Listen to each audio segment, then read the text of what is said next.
Lim, business founder around the Sustainability Manager at Sussex Center for Sustainability Management and the president of the Net Impact Bangkok Professional Chapter. Today, we are very privileged to have with us an expert in energy efficiency, which is a very important topic in sustainability management, even more than renewables, believe it or not. And I didn't really know a lot about EE or energy efficiency until I did a research paper on it 2 years ago with our colleague Robert Steele. And I found that we have so much potential in Thailand, and there's been a lot that's been done already, but there's still so much more to be done. So we're very happy to have Chris Seeley with us today. But before I introduce him, I'd like to run through our upcoming events. On Tuesday, the 24th, next week, we have a stakeholder engagement how-to workshop, which will be facilitated by myself, and Alex, and Ajahn Nick. And the next day, on Wednesday, the 25th, we have a film screening about water. The documentary is called Tapped, and it's about water and tap water and bottled water and all the issues that come with bottled water in the US and in Europe. And we're also going to have a discussion about the Thai context as well, and we're inviting a couple of people to come and join to be panelists in the Q&A after the film. In April, we don't have any events, except I think I'm going to organize another sustainability breakfast at my cousin's restaurant. Very statistic, because he has an aquaponics farm right behind the restaurant, and the vegetables that we'll be eating are from the fish behind the restaurant. So we've had like 2 sustainability breakfasts already, and it's an informal gathering, and people come and just talk about a wide range of issues in sustainability and business. So that will be sometime in April, if you're here.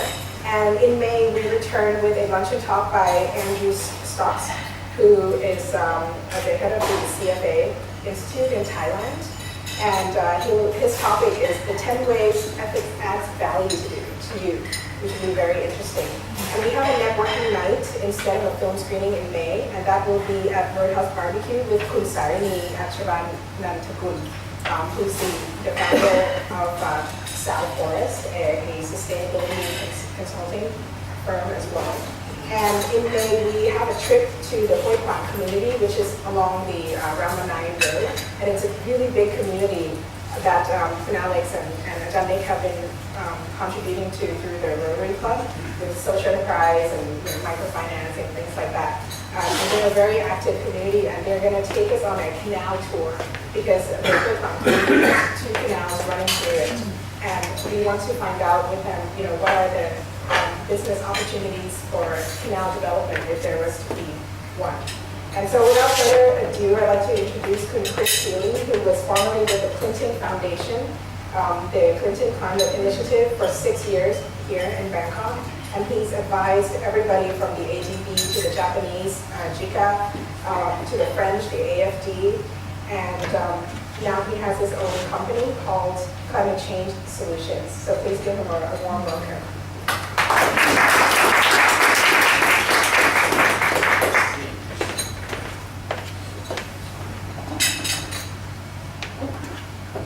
Kind introduction, and good afternoon, ladies and gentlemen. Thank you very much for the invitation to be here. I was just mentioning to the young ladies in the back, that it was actually not easy putting together a presentation for a lunch crowd, not knowing exactly how many people from different sectors of the market there are and where your expertise is and stuff. So bear with me if it's a bit light. We can get into more of a detailed conversation in the questions and answers afterwards. But what I'd like to do is just kind of give you an overview of a few things that are happening in the area of energy efficiency. As Prem mentioned just now, there's a huge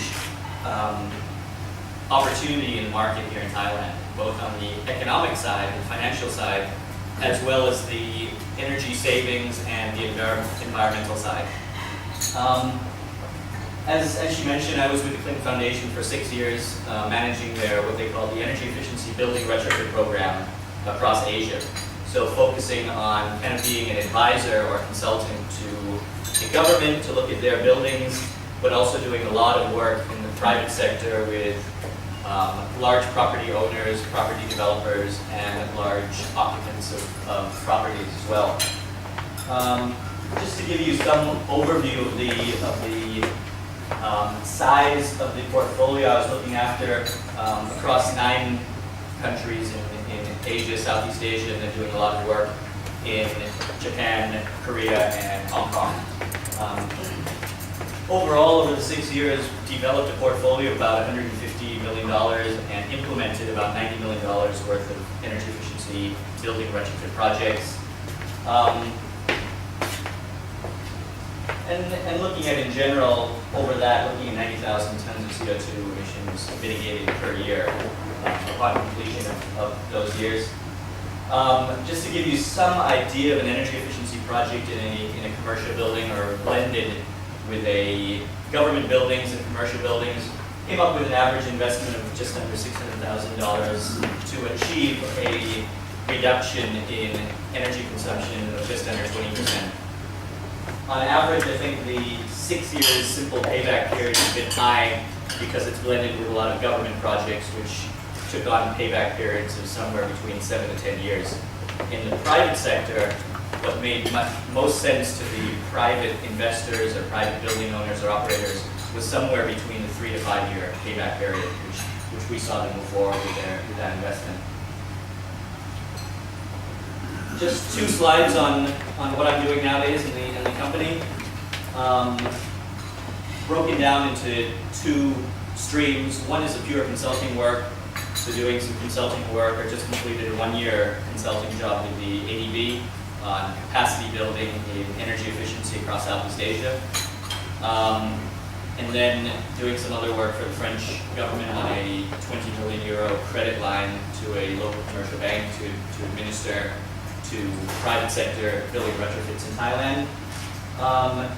But most of the work I'm doing right now is focused on the project development and implementation of energy efficiency projects. So developing projects with property owners or building owners throughout Thailand and developing the project, just go to the next slide there, undertaking detailed audits or investment grade audits of buildings to set a baseline and help them understand where they stand, what the opportunities are in terms of energy reduction, cost savings, technologies.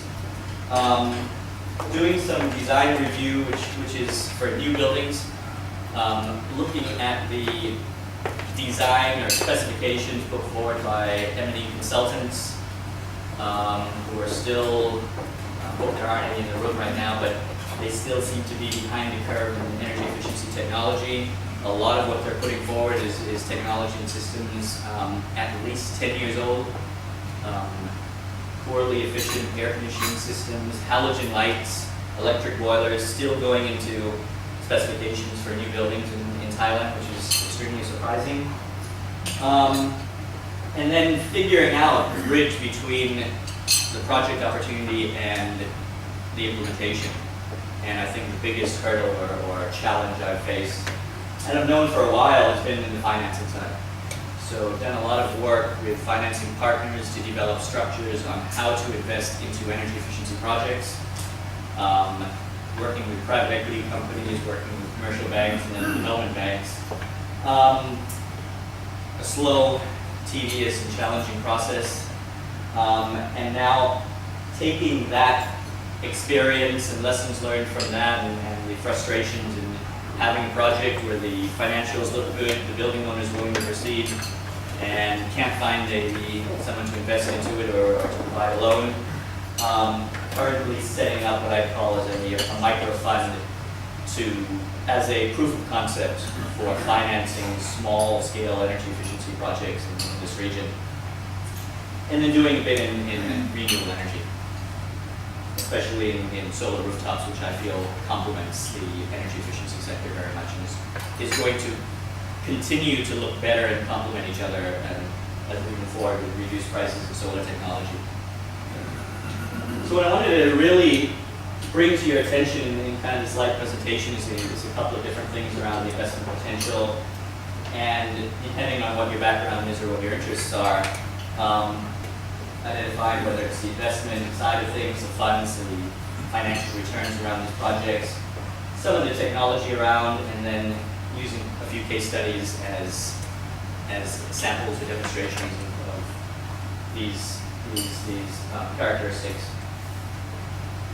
This is some of the research I've been working on for quite a while now, but kind of puts things into perspective. If we look at what is the total investment potential or the market potential of the energy efficiency market in Bangkok alone, and this is kind of looking at total commercial office grade A, grade B space in Bangkok, the total hotel number of rooms or space in Bangkok, and then the square meters of retail space. And then looking at the investment opportunity in each one, and you come up with a $470 million investment opportunity, which I might say is almost totally untapped so far. There's probably a good $10 million, $15 million of projects being implemented a year right now. Very minimal, very drawn out. But if you look at that, and then what I then am doing, and this is kind of a short summary, is to look at what are the cost savings and to say, well, those cost savings really equate to energy and practically money being wasted down the drain every day. In the commercial sector in Bangkok, estimated if we put it into Thai baht, 3.3 billion Thai baht per year of energy which is wasted through inefficiencies in these buildings.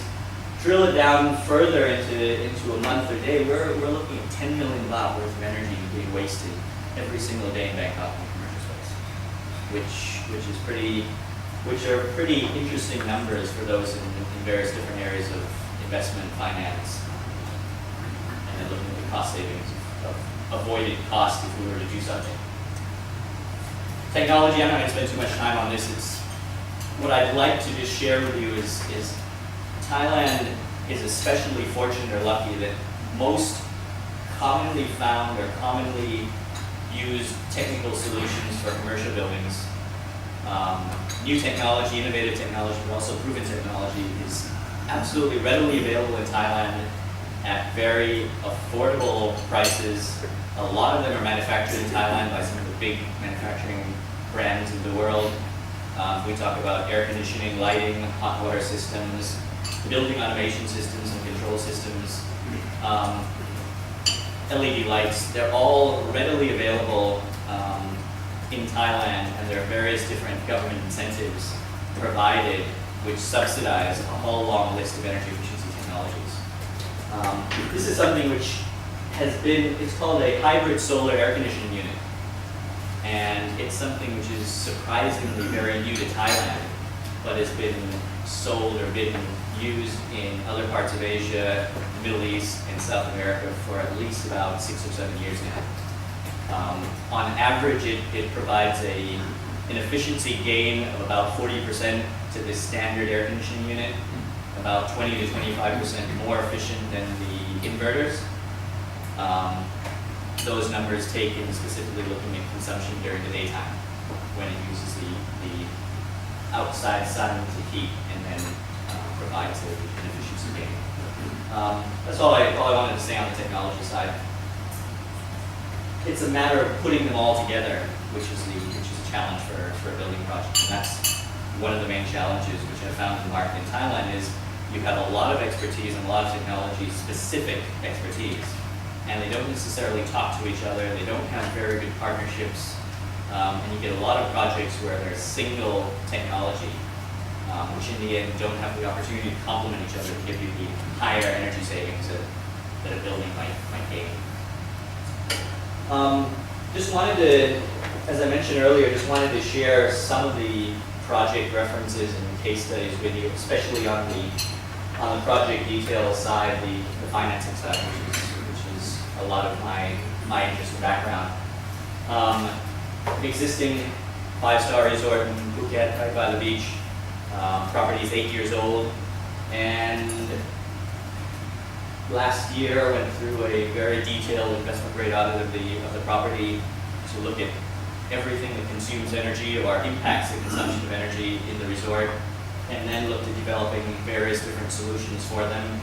and came up with an investment of around 14 million baht, just over a 3-year simple payback period, with a reduction of 27% of their total energy consumption or energy bill.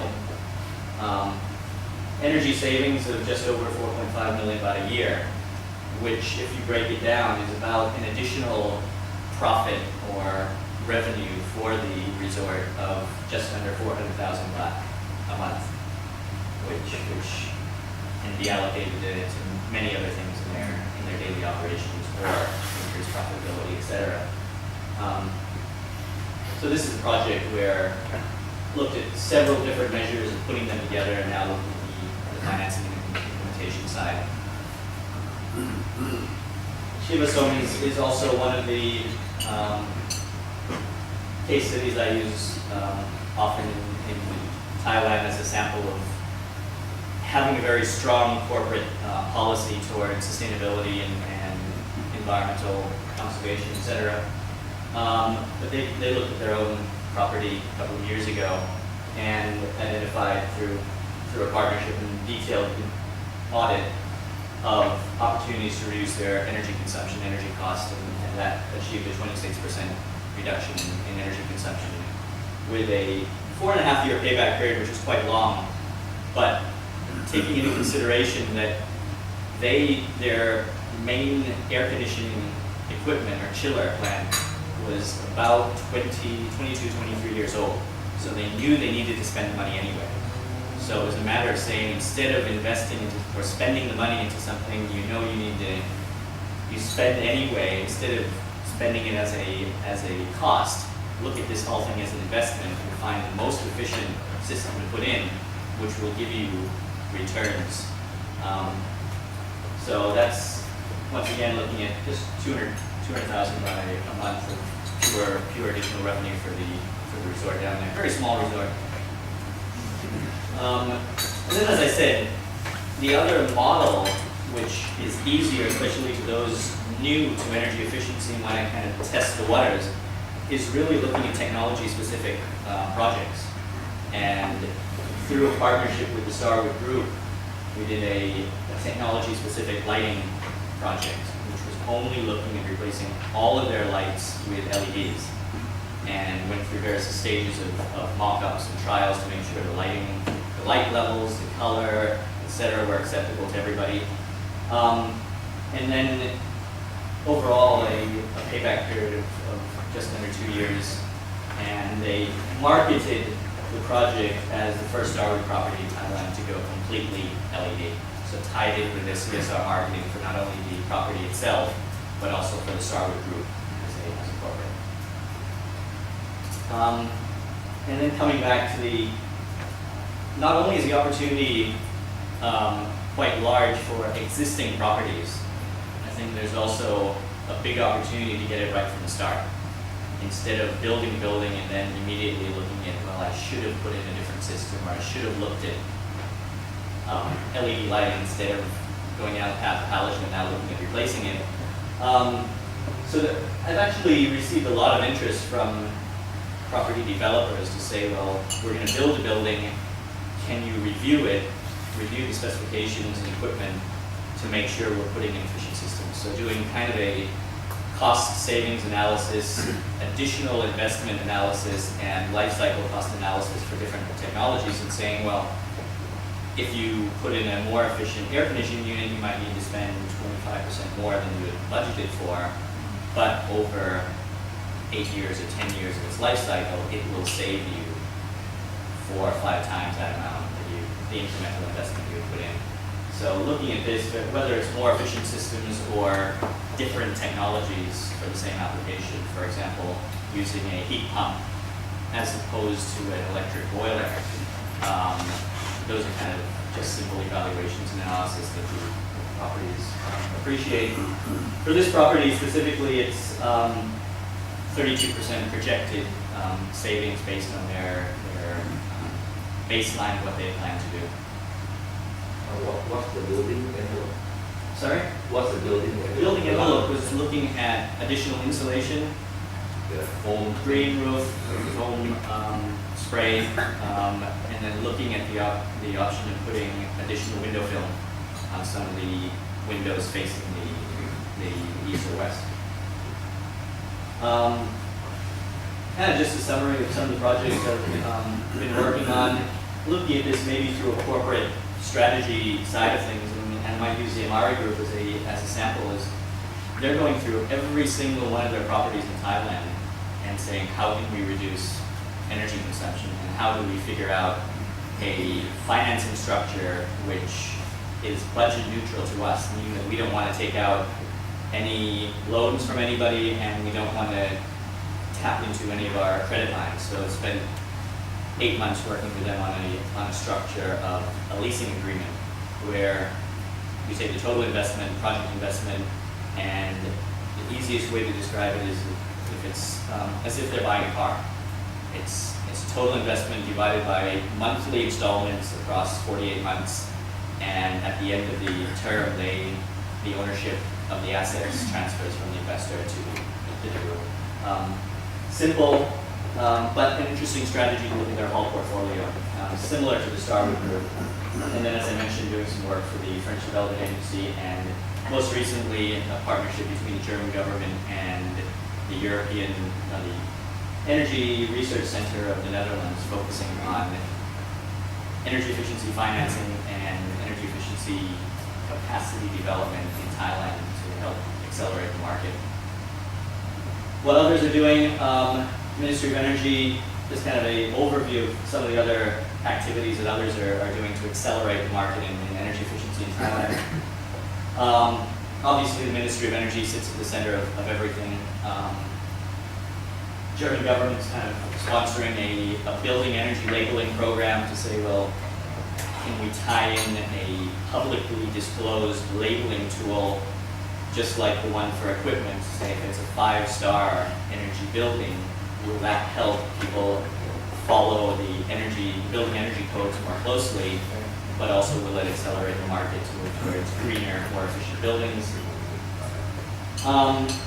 The Ministry of Energy just released and approved another 500 million baht grant or budget for what they call the 80-20 program for energy efficiency, which is practically a 20% subsidy for every investment into energy efficiency in Thailand. And that's quite an interesting, easily accessible grant program, so it's practically a 20% reduction on the investment into energy efficiency buildings. There's a list of various different other financing mechanisms and incentives from the government. One of the major ones is the tax incentive for energy efficiency investments, which give you a corporate income tax exemption for 125% of the investment into energy efficiency projects. So once again, kind of another financing incentive or mechanism to help accelerate the uptake of these projects in Thailand.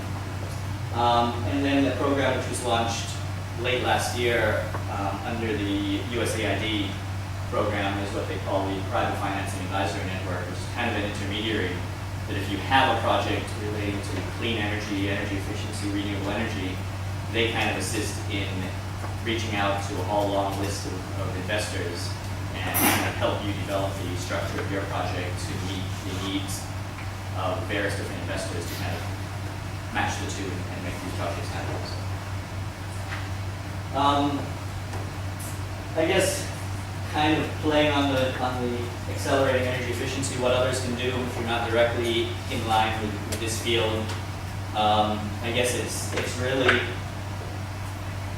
this one is understanding the opportunities is kind of basic for anyone relating to an office building or any building on the whole, is to say, well, you can't manage what you can't measure. You need to figure out what you're consuming and where the opportunities are. Once you know the opportunities, then you can decide what you're going to do and decide what makes sense for everybody. I think different corporates have different hurdle rates, have different policies and strategies. Everything has to be fit into that, or else the likelihood of it actually taking off or being implemented is quite low in the end. And then I think the last one is really to say in energy efficiency, there's a huge economic potential. I think when there's an economic potential, people figure out what they can do and how to get it done. And I think we're fortunate in Thailand that most of the conversations and discussions are around the financial benefits or economic benefits of energy efficiency buildings, and not necessarily a discussion about the definition of a green building. So I think I'll just leave it at that. Thank you very much. Any questions? You introduce yourself as well, Chris. Colin Jarvis. Do we really need a microphone in this Yes, tiny- we do. I'm recording you. Can you take my license, please? Most of what you've been talking about is commercial buildings. I am very concerned about dwellings. I come from Chiang Mai, and there are always 20,000 newly built houses ready for sale. But 3 months later, it's a different 20,000. The amount of development there in Mumbai is huge. All these houses are the typical concrete pillars, thin brick walls, single windows, not double glazing, no roof insulation, maybe a bit of tin foil stuck on the rafters. In my own house, which I bought before I really understood all of this, you can put your hand on the inside wall and it is too hot to keep your hand there if the sun is on it. If you put the aircon on, because of that heat being there, as soon as you switch the aircon off, within about 10 minutes you're back to the outside temperature. It's basically a huge storage radiator that we used to use in the UK in the winter. Has anybody been working out the cost benefit of making double skin walls and double glazing and roof insulation? Because it strikes me that the cost benefit must be quite good. I'd love to know what it was.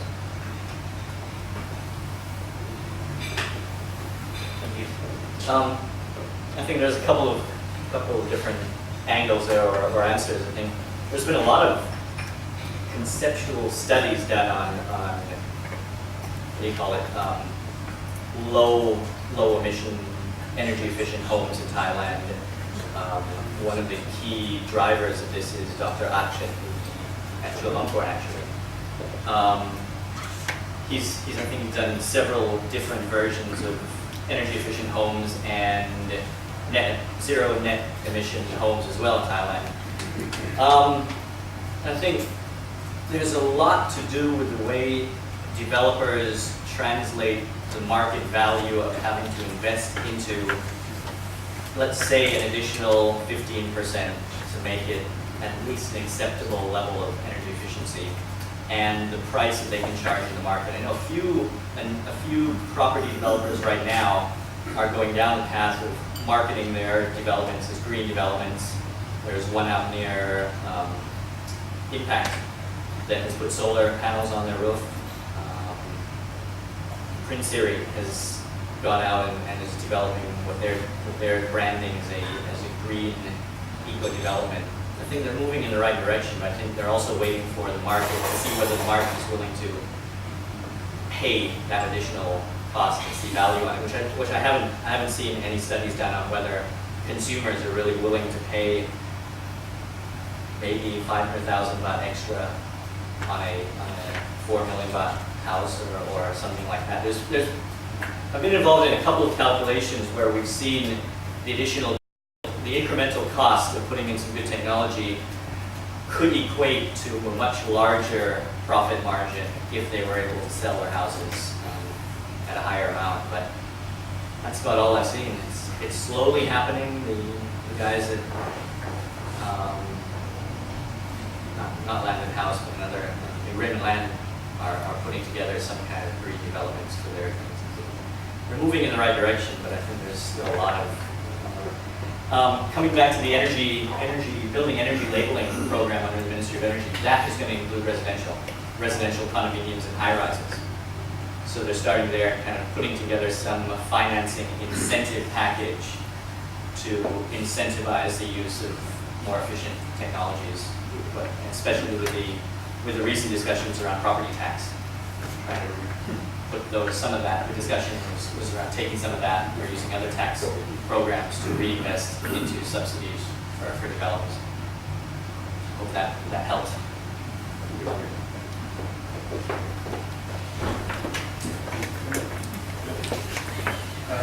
Excellent talk, thank you very much. Robert Kinnear, Alternative Innovations, and you'll be one of the few people who will understand what I do. I do conceptual design. Everyone says, what's that? But one of my conceptual designs is actually having literally a green building, not just in concept. But I'm wondering, I'm saying this because I'm just floating it, if it's being recorded, so that people get where this is coming from, if it ever happens. But using lichens and mosses GM'd to fit, to grow on particular materials, which will be the coverings of your buildings. So this will do several things. It will absorb CO2 and give out O2, therefore cleansing the atmosphere of the city, but also removing greenhouse gases, which is part of the greenhouse, which will release, allow more heat to enter into the out of the local atmosphere, and thereby cool the city somehow, as well as perhaps contributing somewhat to the last questioner's the problem of having hot walls. So I'm wondering, I've got lots more, but I'll leave it at that. What, any comment on that as a conceptual design? Feasible? Could you package it? Can you help me? Possibly. I think there's a lot of innovative technology that is not being marketed very well, or is not being used as demonstration projects, or not reaching the correct end users. Had a discussion with the Ministry of Energy recently about putting up some. They've got a demonstration center where they put in various different technologies and run all the numbers and promote it and put financial incentives behind the first 20 demonstration implementation projects. These are kind of avenues into promoting or gaining awareness or marketing these types of technologies. I think there's plenty of room for it. Be happy to try and help. Great, thank you. Appreciate it. It's okay, we got it.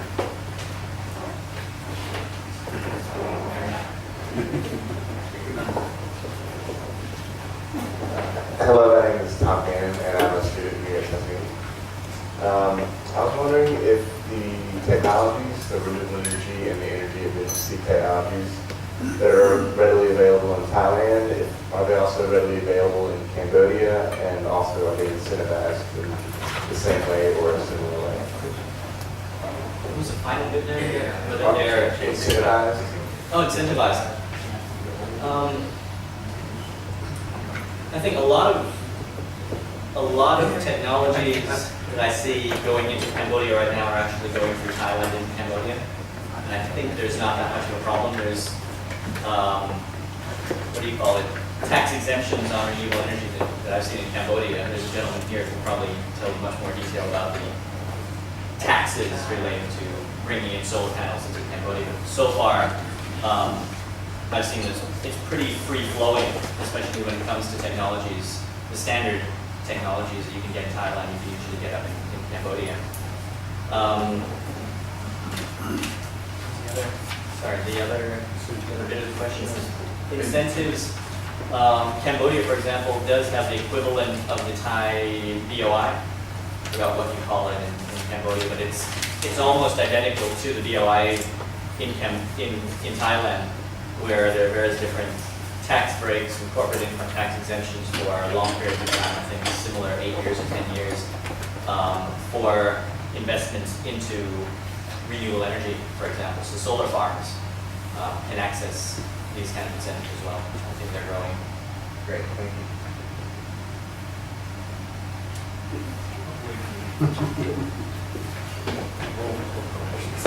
Just a quick question. If you first go to Kunming, you will see solar panels on all the buildings everywhere. I mean, here in Thailand it's very unusual. I was told that partly if you put solar panels of a certain size over your building or whatever, you have to register as an industry, as a corporation. And has it changed that, or is it still like that? Because you see rooftops, like if you go on the highway, all these factories Not a single panel. I think it's still the case, I'm pretty sure it's still the case. Have you looked at the legal sides of these things? I think it's separated into two in Thailand. One is the solar rooftop feed-in tariff, where yes, you need a specific, what they call the industrial license for, to put up a solar system of more than 4 kilowatts, 4.5 kilowatts. So that's kind of limited scale. There are, however, a lot of private individuals or private building owners right now looking at just doing it on a private basis without selling back into the grid, where I think there's much less legal implications of doing so. So I know a lot of large corporates are looking at solar rooftops on a 20-year contract with private PPA, and they're entering into a contract with investor suppliers saying that you guarantee that the rate at which I pay you back the price of the project or the cost of electricity that the unit generates is always going to be 5% at a minimum lower than the tariff from the utility company. So that's a bit of a different structure that the market has looked at so far, but I think it's picking up in interest. And I think there's much less legal restrictions placed on that compared to selling electricity back into the city grid. I'll take the final question. Okay, I want to ask you about the barriers to accelerating EV. One is like, why has there only been one prominent bank in energy efficiency financing? And two, one of the other barriers is the conflicting laws and regulations in Thailand that make it kind of difficult for things to happen. Like, for example, the rooftop thing, you have to file as an industry, these things, even if you're at home. So what is your take on that? What needs to be done in order to sort of integrate and to move things forward? Yes. The financing is kind of always been a problem. It's not only a problem in Thailand, it's been a problem in the US market for many decades now, in the private sector. I think one of the problems with financing in Thailand, for example, is they still treat it as project financing, or as a loan which has to be backed up by fixed asset collateral. And whenever you structure something like that, there's two things. One is it digs into the corporate credit lines that a company has. They're not willing to give an additional separate credit line or loan program to a company. So if a company has a $10 million credit line and they want to take on an energy efficiency project for $5 million, their existing business credit line, corporate credit line, is now down to $5 million. You won't find any of the businesses that are willing to do that. They want to keep that credit line for their core business. The banks aren't willing to accept future cash flows generated from the energy cost savings of the project as the ability to service these loans. Second of all, is that the banks don't have any ability or understanding or capacity to assess the risk of these energy efficiency projects.